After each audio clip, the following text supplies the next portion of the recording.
So the biggest problem in the country, if you're just looking at the news headlines and the protests and stuff, and the racial division, etc., one of the biggest issues in the country, and there's at least a solid half of us, and I'm in this half, who are looking at it and saying, I'd like to fix that. Whatever it is that's making half of the country go nuts, I'd like to fix that, if I could understand it. Because I'm just a fixer. I like to fix anything that's broken. If I can fix something for you, let me fix it. But I don't know what it is. And so I asked this question to try to provoke people to do a better job of explaining it. Because one possibility is that it's just not being communicated well, right? So it could be that it's a really gigantic problem, and it's a little bit invisible to some people in the public, and I'm one of them, a little bit invisible to me. So if they communicated it better, especially with examples, then I could get on board. And I could say, okay, I didn't get that, but now with these 3 or 4 examples, this will help me recognize it on my own. So you've given me 4 good examples, and now I'll be able to see a new one just because I have that pattern in my head now. Okay, here's a new situation, but now I recognize it. That's also systemic racism. But at the moment, I have no idea what it is. So I gave it a week. There are 6 days left on my 7-day challenge to explain what systemic racism is, or the default after 7 days will be, I will assume that it's not real, and that it's a major hallucination. Now, would this be the one thing that people are hallucinating about? No. If you've been following me for a while, you know that I think just about everything in the public conversation is a hallucination. This isn't the one thing that would be the hallucination.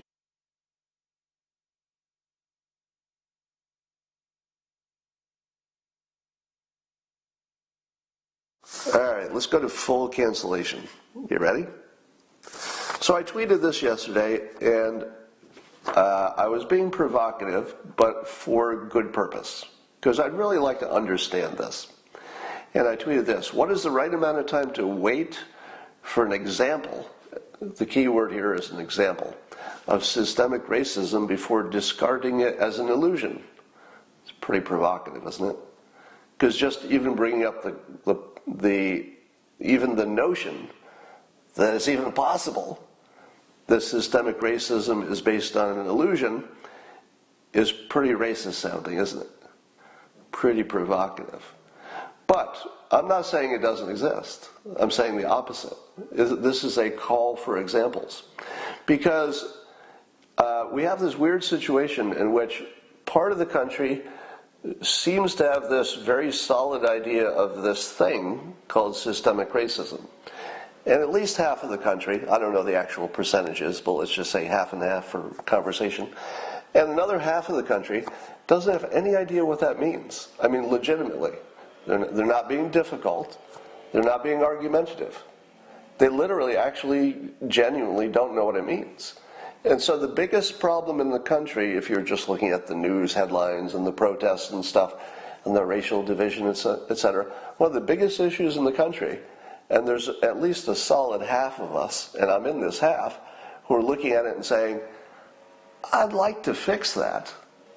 Whatever it is that's making half of the country go nuts, I'd like to fix that, if I could understand it.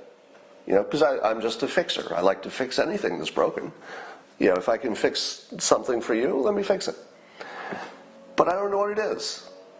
And so I asked this question to try to provoke people to do a better job of explaining it. Because one possibility is that it's just not being communicated well, right? So it could be that it's a really gigantic problem, and it's a little bit invisible to some people in the public, and I'm one of them, a little bit invisible to me. So if they communicated it better, especially with examples, then I could get on board. And I could say, okay, I didn't get that, but now with these 3 or 4 examples, this will help me recognize it on my own. So you've given me 4 good examples, and now I'll be able to see a new one just because I have that pattern in my head now. Okay, here's a new situation, but now I recognize it. That's also systemic racism. But at the moment, I have no idea what it is. So I gave it a week. randomly. I just said, well, I'll give it a week. So it's been one day, and I want to tell you how people have done in explaining to me what systemic racism is. Shall we go to the whiteboard? Ironically. Let's go to the ironic whiteboard. And here's what I've learned so far about these are the answers you get when you ask what is systemic racism. People like to give you an analogy. And they say, all right, let me explain what systemic racism in this country is. And here's an analogy. And then I say, stop. Why are you giving me an analogy? It's a systemic racism. It's everywhere. Give me an example. Just point to it. Say, here's some right here. Why are you giving me an analogy for something that's so widespread it's everywhere? Can't you just look at it and say, here it is, Scott. Here's a perfect example. It's happening in your life right now. You're just blind to it because of your white privilege. I just want an example. If somebody gives you an analogy instead of an example, does that make you think that they know what it is? Because it makes me think they don't know what it is. Because otherwise they would say, here it is. Look, right here. Not an analogy. The other thing they'll do is they'll give you an historical example. Well, back in 200 years ago, and I'll say, okay, but are we talking about that? I get the point that there's a ripple effect through history. So we're on the same page with the ripple effect from slavery to the present. But if you're talking about historical examples, why? Why are you talking about historical examples of it? Because the problem is now, right? If it's widespread and it's everywhere, why can't you give me an example that's happening right now? So anybody gives you an analogy or an historical example, makes me think they don't know what it is, or that it doesn't really exist. Because those are not the ways you would answer a question about something that's pervasive and everywhere and always present. You also see people make assumptions that I can't test. You see references to original sin, which is a reference to slavery as being the original sin, and that this original sin has sort of pervaded into the present. To which I say, okay, I buy that concept. I buy the concept that slavery was a gigantic sin, if you want to call it the original sin, the big sin. I'm okay with all that. It's as big a sin as you can get. And I'll also agree that it has a ripple through history. So now show me an example. But this isn't an example. This is, again, another call to history. The other answer that you get, and most commonly, and I think I'll bet every one of you has seen this, right? The word salad. There's some kind of a long paragraph as an answer to show me the example of the systemic racism. You'll get a paragraph with large words and jargon in it, and you read it and you'll say, I don't even know what that means. Right? Now, what have I taught you is going on when you see a word salad answer to something? It always means the same thing, because you're seeing it from different people. If one person always gave you a word salad answer, basically a bunch of big jargon words that don't mean anything, you'd say, oh, there's just something wrong with that person. But if lots of people do, what's it mean? And they're different. Everybody's word salad paragraph is different from the next, but it's a widespread thing that happens. What's that mean? It's cognitive dissonance. That's what it is. Cognitive dissonance is most easily identified by word salad. When you trap somebody in their argument to the point where it's just clear that they've lost the argument and there's just nothing there, they will still respond because people don't like to give up, but their response won't make any sense even as sentences, but they'll think they did. That's a big tell for cognitive dissonance. The other thing you get is a laundry list of what I'd call ordinary racism. Now, when I say ordinary, I don't mean it's not bad. I mean it's the common kind. Common racism would be you You try to get an apartment and you're turned down for being black. That's just racism, right? And I don't think that's systemic racism. That's just racism. You go in to get a job and your employer doesn't give you the job because you're black. That's not systemic racism, is it? That feels like just regular racism. It didn't need another word. So this is another issue you get, just some examples of ordinary racism, which is not even the same topic, because we know what ordinary racism is. The question is, what's the systemic thing? And then there's another category, which is bad statistics. For example, somebody will say, well, look at the number of black people who are killed by police. There it is. Just look at my statistics. And then I say, that's actually just bad statistics. We don't need to get into that. You already know that if you're looking at the number of people stopped by police, more white people are killed. Now, there certainly is a statistical difference in outcomes, but there are also lots of poor white people. So if you're going to say there's systemic racism and it's proven by the outcomes, that's a tough argument to make. And what do I do about it? Change the outcomes? I think everybody wants better outcomes if we knew how to do it. All right, so here's where I am. There are 6 days left on my 7-day challenge to explain what systemic racism is, or the default after 7 days will be I will assume that it's not real and that it's a major hallucination. Now, would this be the one thing that people are hallucinating about? No. If you've been following me for a while, you know that I think just about everything in the public conversation is a hallucination. This isn't the one thing that would be the hallucination.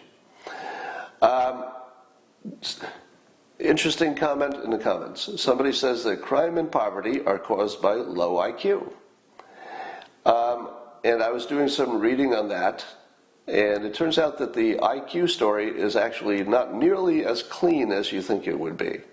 Meaning we don't know what causes IQ and why anybody has it, and we do know that it can be changed a great deal. So we know, for example, that IQs have risen over time, and that doesn't make any sense. Like, why would our IQs be higher than they were 200 years ago? It doesn't make sense, because that's not, but they are. And we also know that, if you take somebody from one group who has traditionally low IQ and they're adopted by somebody who has traditionally high IQ, if they're adopted young enough, those kids have high IQs. So there's a big body of work that says that IQs are so influenced by, and also by expectations. Have you ever heard of the, what's it called, the Pygmalion Effect? The Pygmalion Effect, which is that, I guess the experiment was they took kids and they randomly said some of them were gifted. So kids who were not necessarily gifted were just told they were. So their teachers said, oh, well, we've identified you as an extra smart person. And then they'd measure their test scores at the end of the year, and all the people who were told they were smart got better grades. So it works really well with kids. It's a hypnosis trick, actually. That people become what they expect to become. That you manage your life to that thing you think is true. So if you were simply to tell people, you're going to do great. My mother, for example, from my youngest age, told me that I was unusually smart and that I would be unusually successful. From, 4 years old probably. And did that affect me? Probably. Because if somebody tells you you're smart enough, you'll start acting like a smart person does. You'll say, well, I guess I go to college. I guess I do a job that being smart makes a difference. So you can very much be programmed by other people and your environment. So the whole IQ and poverty question is really complicated. But one of the things that we can't pick out of that, apparently, and I just looked at some of the studies yesterday, one of the things you can't sort out is a genetic component. And isn't that interesting? You would think that that would be the most obvious thing that you could sort out. But when you start really, digging into the details of it, it sort of disappears. Now, it doesn't mean it doesn't exist. It just means it's not identified. So that's different. All right. So let me summarize this again. I'm not saying that systemic racism doesn't exist. So if you hear that, that's the wrong message. I'm saying as clearly as possible, I hope somebody can explain it to me in the next week. Because if nobody can explain it to me without using one of these things which is not an explanation or even close, I'm just looking for examples. If I can't get examples and I only get these things, at the end of 7 days, I will conclude that it's a hallucination, meaning that it's a common belief that just isn't true, in a way that you can do something about it. Now, I think that it is certainly true that there are differences in outcomes. There are differences in how people are treated. There are all kinds of differences. And you could easily make a case that that's what you're talking about. But if that's what it is, let me know. But I don't know which of these things can be fixed if you don't have an example.